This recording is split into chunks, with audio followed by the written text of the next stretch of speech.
오늘은 요한복음 7장입니다.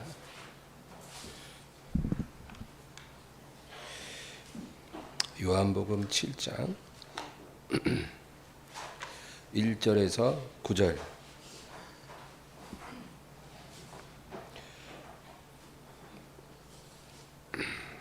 1절부터 9절까지 합독합니다.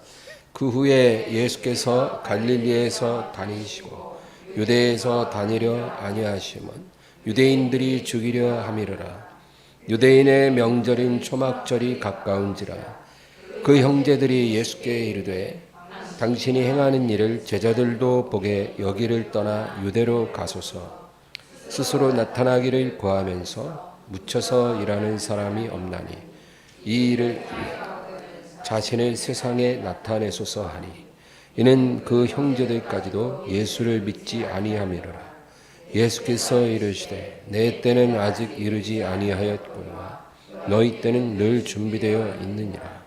세상이 너희를 미워하지 아니하되 나를 미워하나니 이는 내가 세상의 일들을 악하다고 증언함이라. 너희는 명절에 올라가라. 내 때가 아직 차지 못하였으니 이 명절에 아직 올라가지 아니하노라. 이 말씀을 하시고 갈릴리에 머물러 계시니라. 아멘.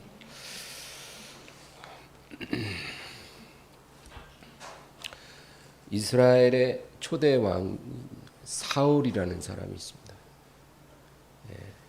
이 사울이라는 사람은 우리에게 많은 것을 깨닫게 합니다. 갈라디아 3장 3절에 너희가 이같이 어리석으냐 성령으로 시작하였다가 육체로 마치겠느냐 이런 말씀이 있어요.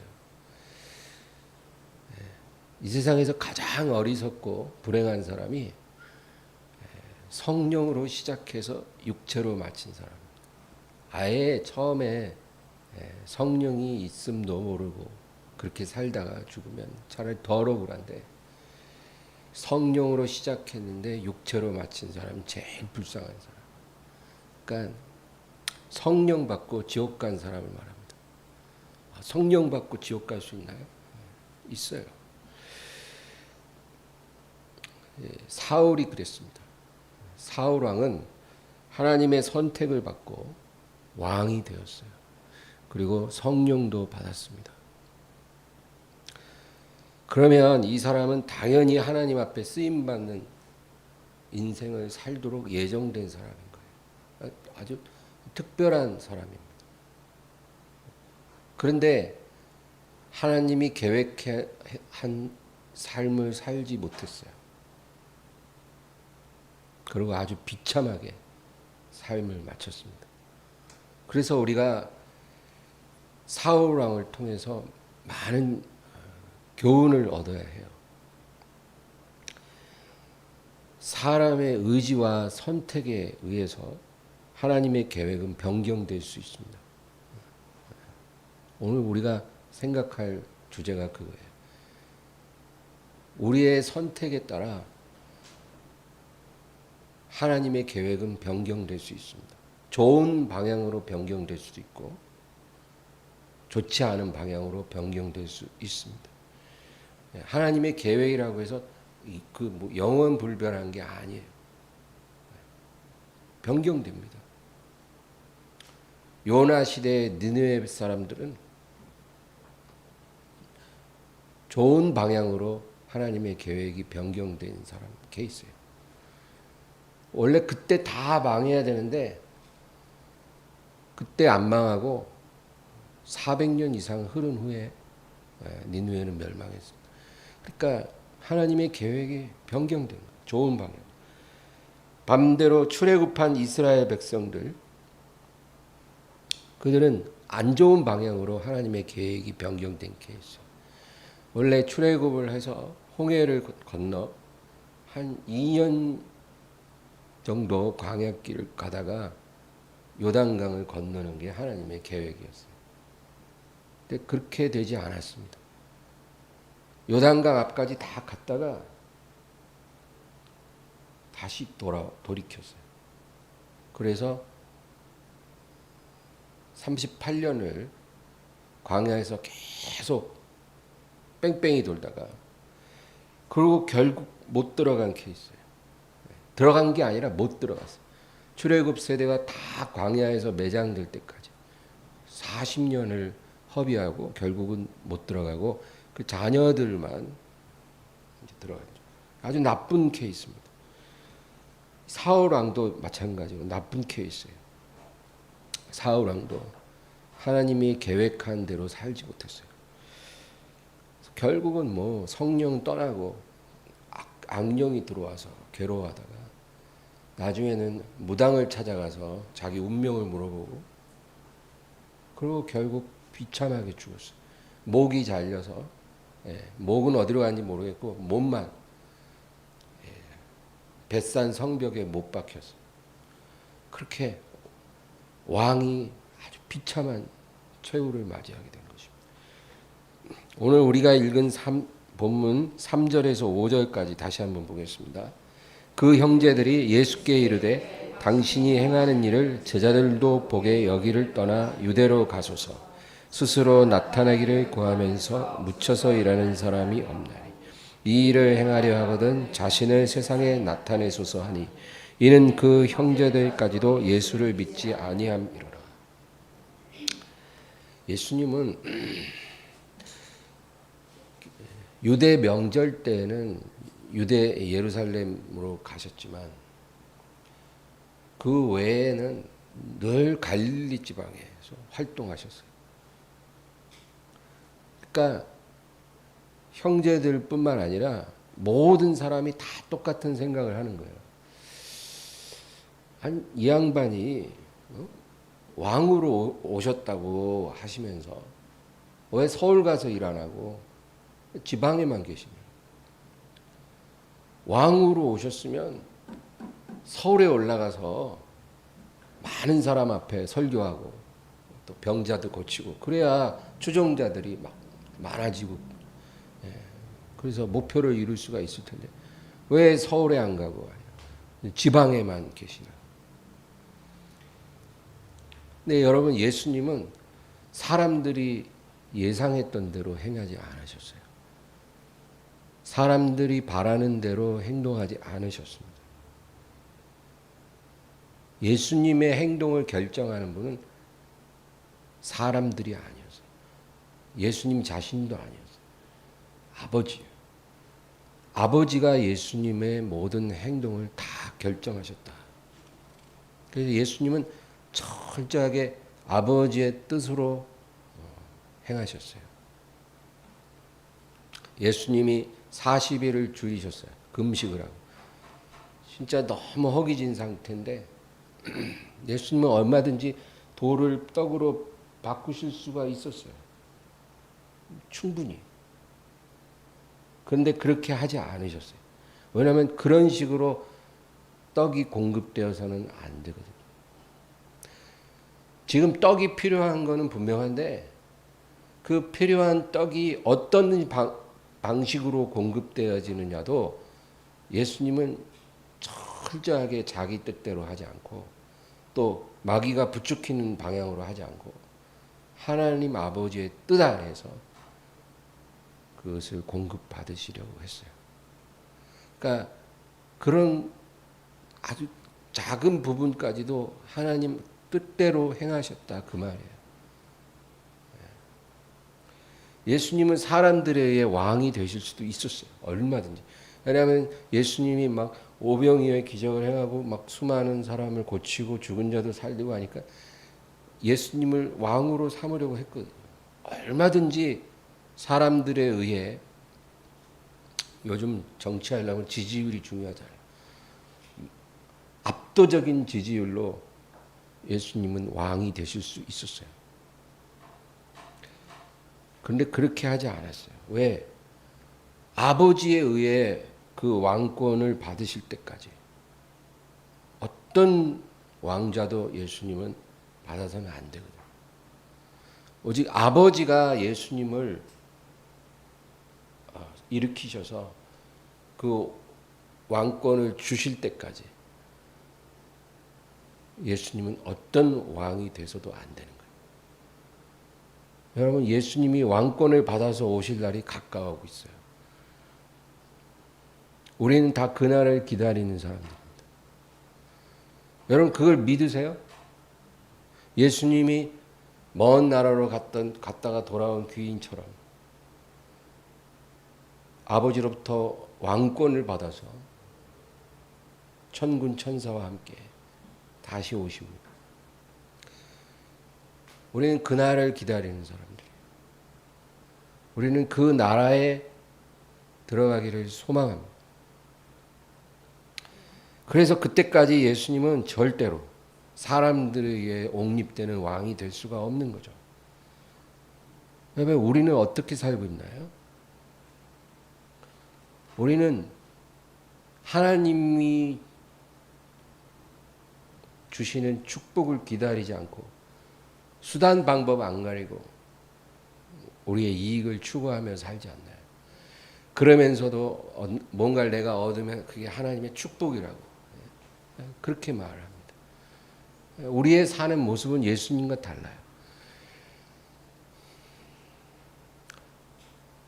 부동산 투기하는 것도 그래요. 요즘 시대에 재산을 몇십억씩 증식하려면 보통 서민들은 부동산으로 돈을 벌지 않으면 안 된다 그러더라고요. 내가 살 집을 샀는데 그게 집값이 막 뛰어서 그렇게 되는 거는 뭐 그건 어쩔 수 없는 거죠.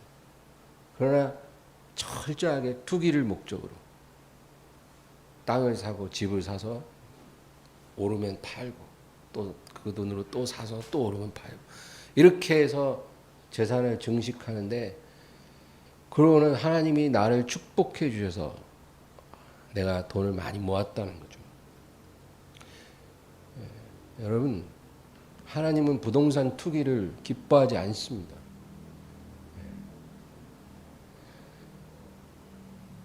모든 토지는 하나님께 속한 거라 그랬어요. 하나님께서 그 분깃대로 나눠주신 거 그거를 절대 팔지 말라는 거예요. 이스라엘 백성들. 만약에 파산해서 땅이 남에게 넘어가면 희년에 돌려받을 수 있어요. 하나님은 철저하게 땅으로 부를 증식하는 행위를 미워하셔요. 근데 우리가 성경을 통해서 그거를 아는지 모르는지 알아도 모른 척 해야 되겠죠.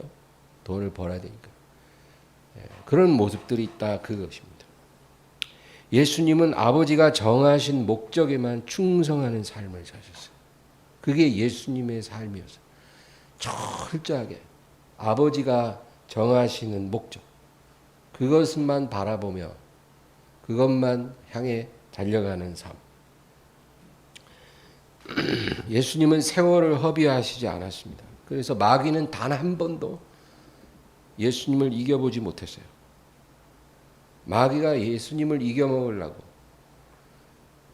얼마나 애를 썼는지 몰라요. 여러분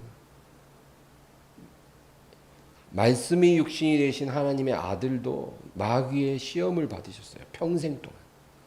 마귀가 예수님을 이기려고 예수님을 넘어뜨리려고 얼마나 다양한 방법을 사용했는지 몰라요. 그래도 한 번도 마귀는 예수님을 이기지 못했어요. 왜냐하면 예수님이 한 번도 아버지 뜻을 벗어나지 않으셨기 때문에. 그러니까 마귀가 예수님을 이기지 못하는 거예요. 지금 저와 여러분의 모습이 하나님이 의도했던 모습일까요?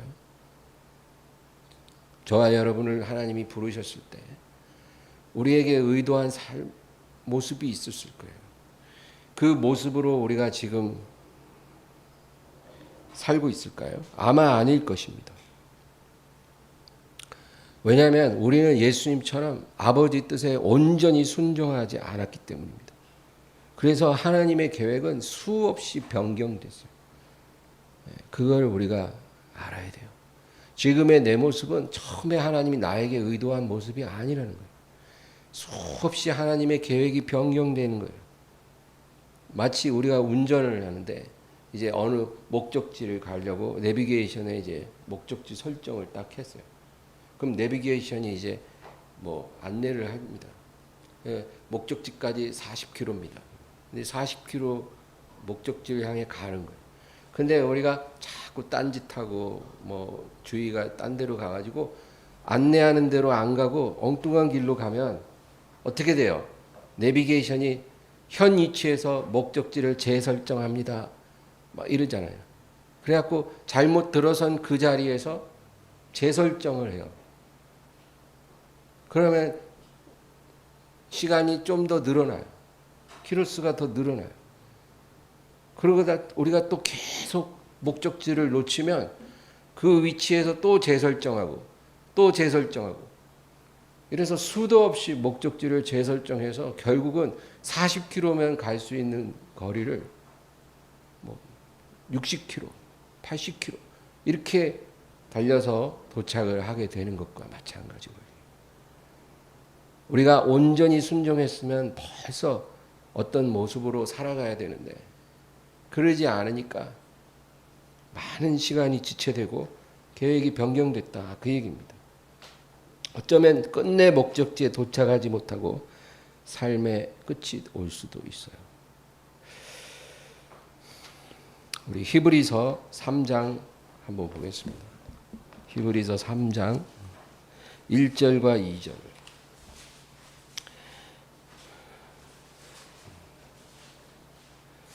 3장 1절과 2절 다 같이 읽습니다. 그러므로 함께 하늘의 부르심을 받은 거룩한 형제들, 우리가 믿는 도리의 사도이시며 대제사장이신 예수를 깊이 생각하라. 그는 자기를 세우신 이에게 신실하기를 모세가 하나님의 온 집에서 한 것과 같이 하셨으니. 여기 보면 예수를 깊이 생각하라 그렇게 말해요. 예수를 깊이 생각하라.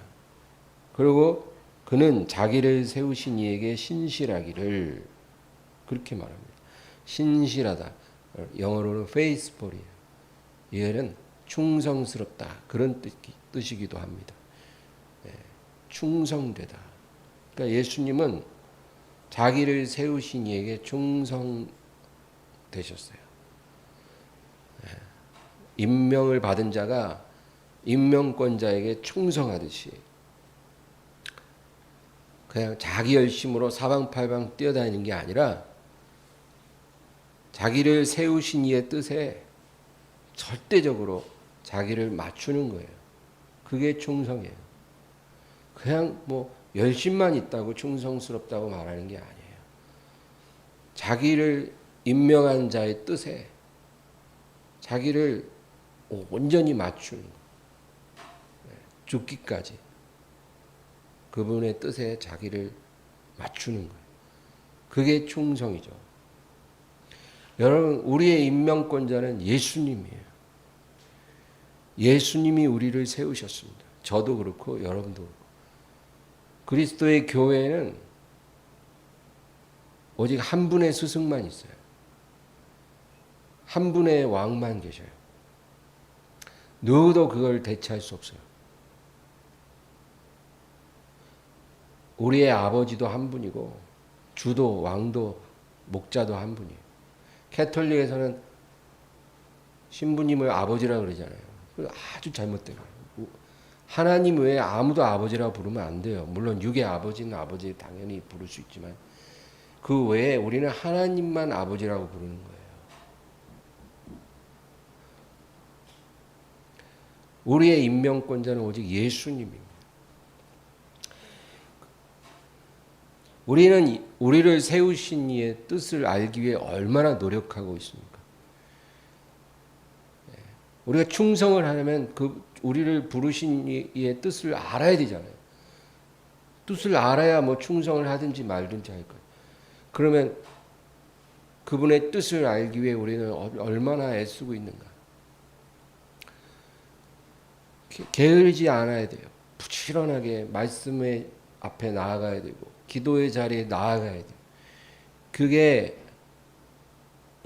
우리가 주님 앞에 충성하는 길이에요. 그분의 뜻을 알아야 충성을 하죠. 예수님이 왜 새벽마다 기도하셨겠어요? 왜 수시로 밤새 기도하셨겠어요? 그 바쁘신 분이 피곤한 몸으로 왜 그렇게 거르지 않고 새벽 미명에 한적한 곳에 가셨겠냐고요. 뭐가 부족해서? 회개할 것도 없으실 텐데. 아버지의 뜻을 알기 위해 가신 거예요. 아버지의 마음을 알기 위해 기도의 자리에 나아가는 거예요. 예수님도. 그리고 예수님은 아버지의 뜻대로만 사셨어요. 그러니까 마귀가 예수님을 이길 수가 없는 거예요. 우리는 그렇게 하고 있는지, 우리가 문제 해결만을 위해 하나님을 찾는다면 우리가 가축과 다를 게 없습니다. 가축들은요, 누가 주인이 됐든지 자기들한테 먹을 것, 마실 것, 그리고 편안한 우리, 안전한 우리를 제공하면 주인이 될 수 있어요. 가축들은 그걸로 충분히 만족하기 때문에 누구라도 그것만 제공할 수 있는 사람이면 주인의 자격이 있어요. 우리가 하나님 앞에 문제 해결만을 구한다면 뭐가 다르겠어요, 가축하고. 그래서 이스라엘이 우상 숭배에 빠지는 거예요. 왜냐하면 하나님은 달란다고 바로바로 주시진 않거든요. 연단하시고 시험해 보시고 하나님 우리를 그렇게 변화시키는 데 관심이 있는데 그건 못 참으니까 자꾸 다른 신에게 가는 거예요. 거기 가면 뭐가 잘 된다더라. 여러분 아브라함이나 요셉, 모세, 욥, 다니엘 이런 사람들이 역사에 무슨 업적을 남긴 사람들이 아니에요. 무슨 과학적인 중요한 발견을 하거나 뭐 생물학적인 발명을 하거나 인류 문명에 이바지하는 어떤 업적을 세운 사람들이 아니라 그 말이에요. 그 사람들은 너무나 평범한 사람들이에요. 그런데 그들에게는 뭔가 특별한 게 있었어요. 하나님 앞에. 그게 뭘까요? 충성심이에요. 충성심. 성경에 그들의 이름이 기록되고 그들의 행적이 기록된 이유는 그들의 업적이 아니라 충성심을 기억하기 위해서예요. 시대도 다 틀려요. 처한 환경도 다 달랐어요. 그리고 그들 한 사람 한 사람에게 요구하셨던 하나님의 뜻도 다 틀렸어요. 그런데 그들의 공통점은 충성되었다라는 거예요. 하나님의 뜻 앞에. 그래서 하나님이 그거를 기억하시고 축복해 주신 거예요. 하나님은 우리의 어떤 유능함이나 착함을 기억하시는 분이 아니에요. 우리의 충성됨을 기억하시는 분이죠. 충성심이란 하나님의 뜻을 나의 이익과 바꾸지 않는 거예요. 그게 충성스러움이에요. 많은 사람들이 주여 경배합니다. 의지합니다. 주여 사랑합니다. 그렇게 고백을 하지만 하나님의 뜻과 자기 이익이 부딪힐 때는 그게 충성심의 시험을 받는 순간이거든요. 근데 대부분 다 자기 이익을 선택해요. 그리고 합리화합니다. 그 이익을 선택하는 행위보다도 더 나쁜 게 합리화잖아요. 하나님께서 그걸 모르시겠어요? 우리가 합리화한다고 하나님도 거기에 동의해 주시겠냐고요. 하나님은 하나님의 기준에 가지고 우리를 보십니다.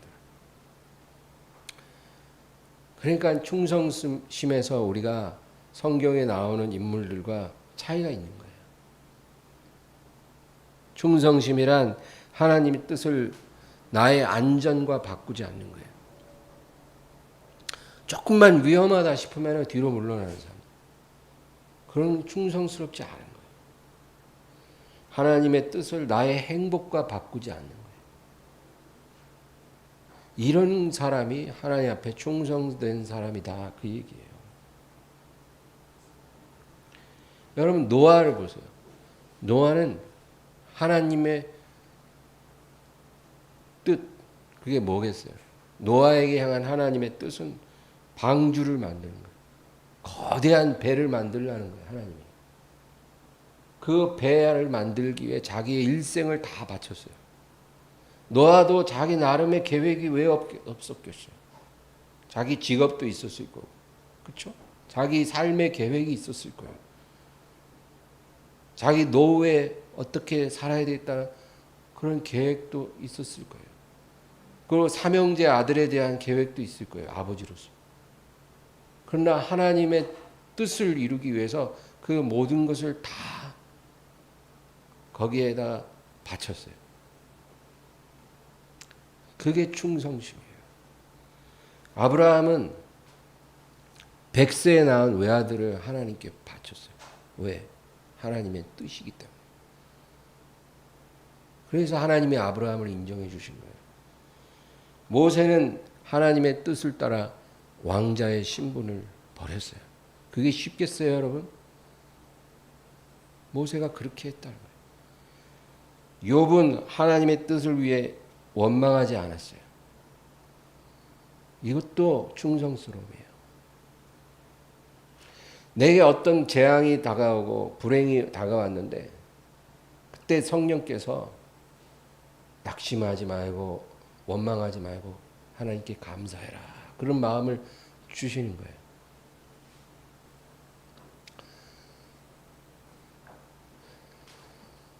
전 지금 생각이 나는데 제가 신혼 때 외국에 1년간 살았었던 적이 있어요. 근데 그때 그 교민교회에 가서 제가 찬양을 인도했어요. 금요 철야 예배 찬양 인도를 했는데 목사님이 하라니까 하는 거예요. 무조건. 그러니까 뭐 내가 하고 싶고 안 싫고가 문제가 아니라 그냥 하라 하면 그냥 했어요. 그래서 찬양을 잘하고 예배를 드리고 왔는데 집에 오니까 집이 쑥밭이 돼 있는 거예요. 도둑이 들어갔고 그 가난한 신혼부부의 살림살이를 다 털어간 거예요. 뭐 어디 다른 데 가서 놀다 와서 집이 털린 것도 아니에요. 하나님 뜻을 따라 교회 가서 찬양 인도하고 은혜 받고 그러고 왔는데 그런 일이 생기니까 황당하잖아요. 근데 그때 성령께서 저한테 강하게 말씀하시더라고요. 감사하라. 미친놈도 아니고 도둑 맞고 어떻게 감사를 하겠어요. 근데 그냥 감사를 했어요. 감사합니다. 이제 나중에 뭐 잃은 물건은 다 잃어버렸지만 그 후에 하나님께서 엄청난 영적 축복을 제게 주시더라고요. 여러분 그런 거예요. 우리가 하나님께 충성을 다하는 것은 여러 모양으로 나타나는 거예요. 욥은 원망하지 않았어요. 다니엘은 총리의 신분을 버렸어요. 느헤미야는 술관원의 자리를 버렸어요. 여러분 아닥사스다 왕의 술관원 자리는 어떤 자리냐면 청와대 수석 비서관 자리. 지금으로 따져. 청와대 수석 비서관은 장관급이죠. 아주 그 자리에 올라가면 출세한 거예요. 그것도 우리 대한민국 같은 나라가 아니라 페르시아 제국이에요. 페르시아 제국. 그 당시 세계를 제패한 제국이에요.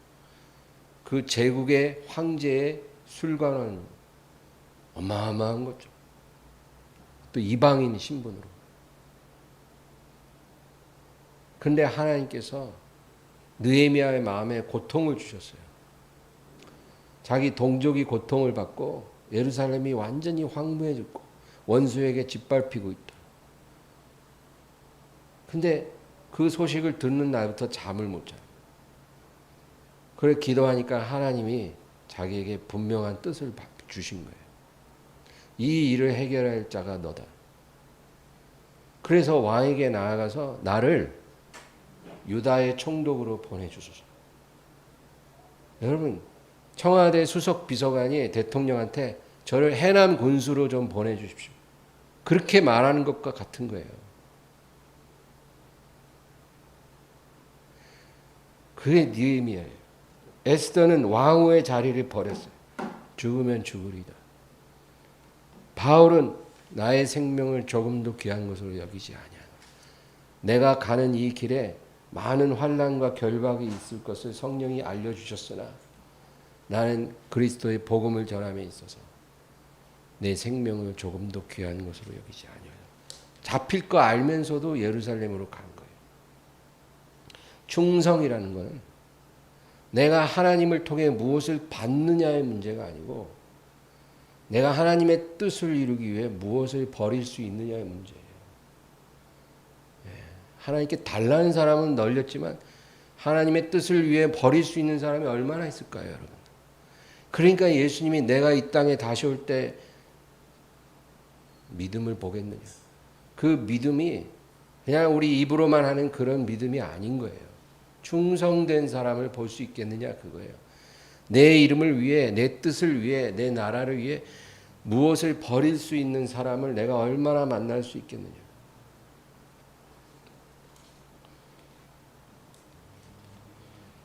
교회 오면 맨날 받는 얘기만 하지 버리는 얘기는 잘 안 하잖아요.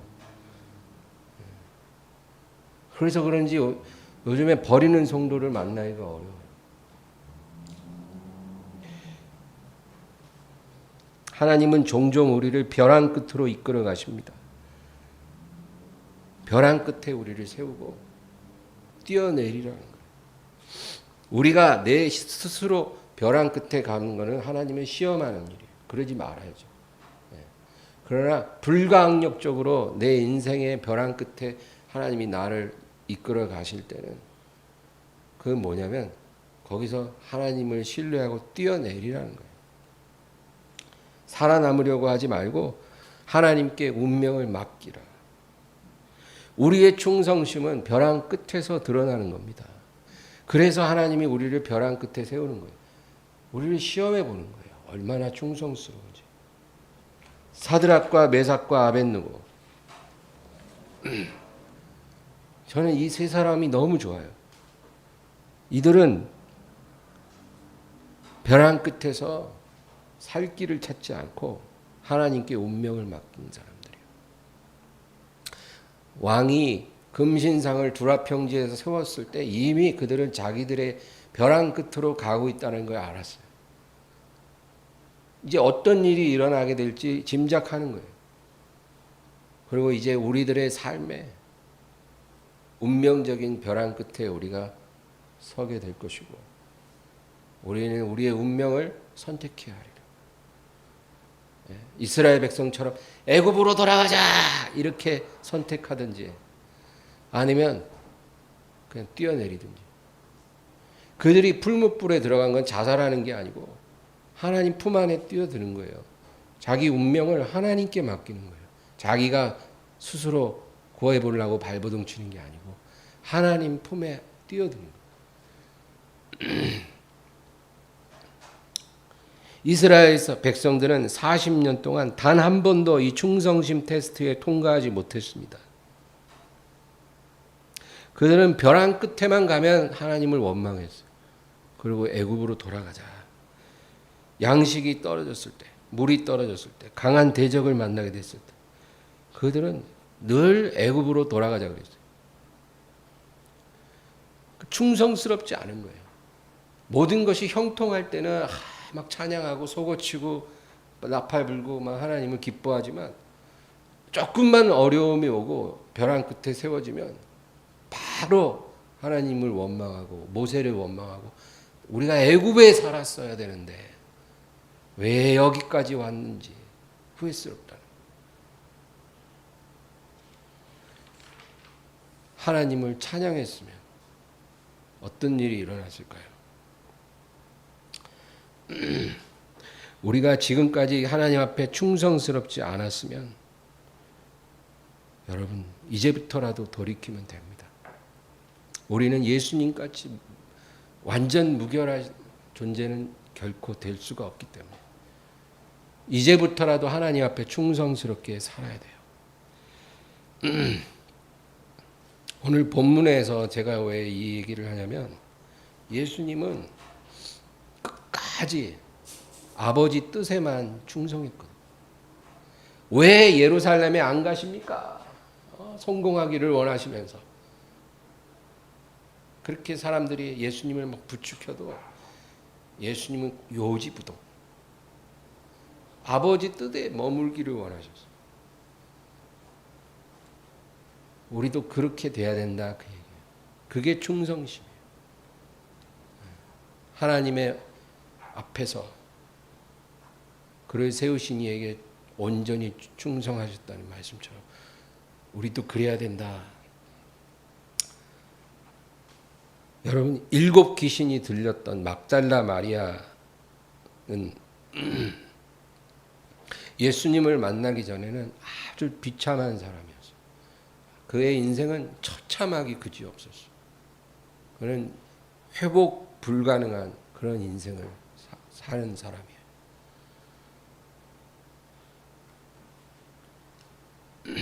귀신이 하나만 들어와도 힘든데 7 귀신이 들어왔다가 예수님을 만나서 그 귀신이 나간 거예요. 그 막달라 마리아가 예수님께 보여드린 것은 뭘까요? 예? 막달라 마리아는 어떤 주님 앞에 헌금을 많이 한 사람도 아니에요.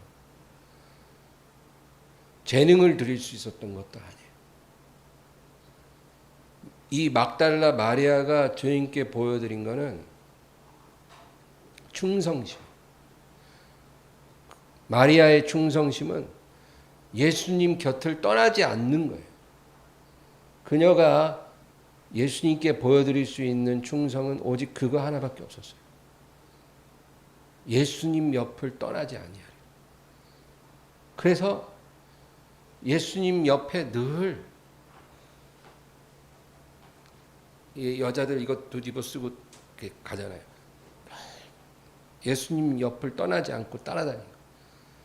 무슨 뭐 헌금을 하는 것도 아니고 무슨 실력이 있어갖고 뭘 도와드리는 것도 아니에요. 그냥 그 곁에서 떠나지 않겠다. 그러니까 사람들이 볼 때는 존재감이 전혀 없는 그런 사람인 거예요. 있어도 있는지도 몰라.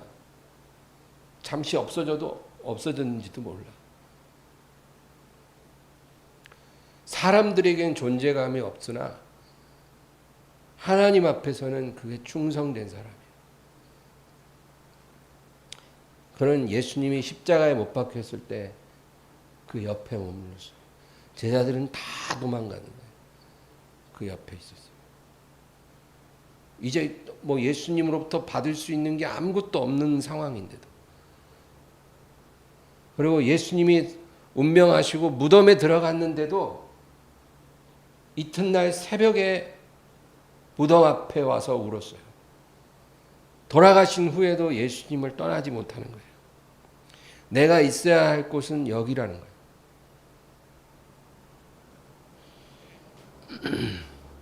우리 요한복음 20장 한번 찾아보겠습니다. 요한복음 20장 11절에서 16절. 요한복음 20장 11절에서 16절 다 같이요. 마리아는 무덤 밖에 서서 울고 있더니 울면서 구부려 무덤 안을 들여다보니 흰옷 입은 2 천사가 예수의 시체 뉘었던 곳에 하나는 머리편에 하나는 발편에 앉았더라. 천사들이 이르되 여자여 어찌하여 우느냐 이르되 사람들이 내 주님을 옮겨다가 어디 두었는지 내가 알지 못함이니이다. 이 말을 하고 뒤로 돌이켜 예수께서 서 계신 것을 보았으나 예수이신 줄은 알지 못하더라. 예수께서 이르시되 여자여 어찌하여 울며 누구를 찾느냐 하시니 마리아는 그가 동산지기인 줄 알고 이르되 주여 당신이 옮겼거든 어디 두었는지 내게 이르소서. 그리하면 내가 가져가리이다.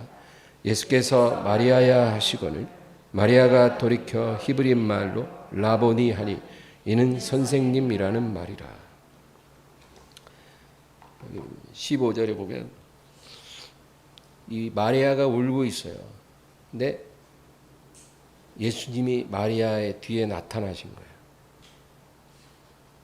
근데 부활하신 예수님을 마리아가 못 알아보고 그를 동산지기로 착각했다는 거예요.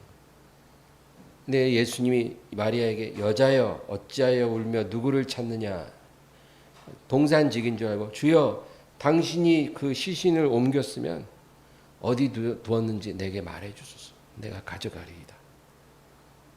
그러니까 예수님이 16절에 마리아야, 처음에는 여자여 이러시더니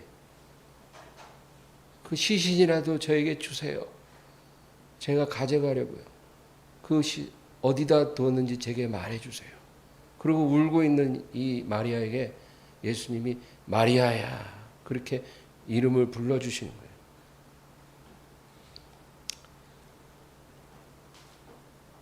여러분, 마리아는 어떤 사람이었냐면 아무것도 아닌 사람이었어요.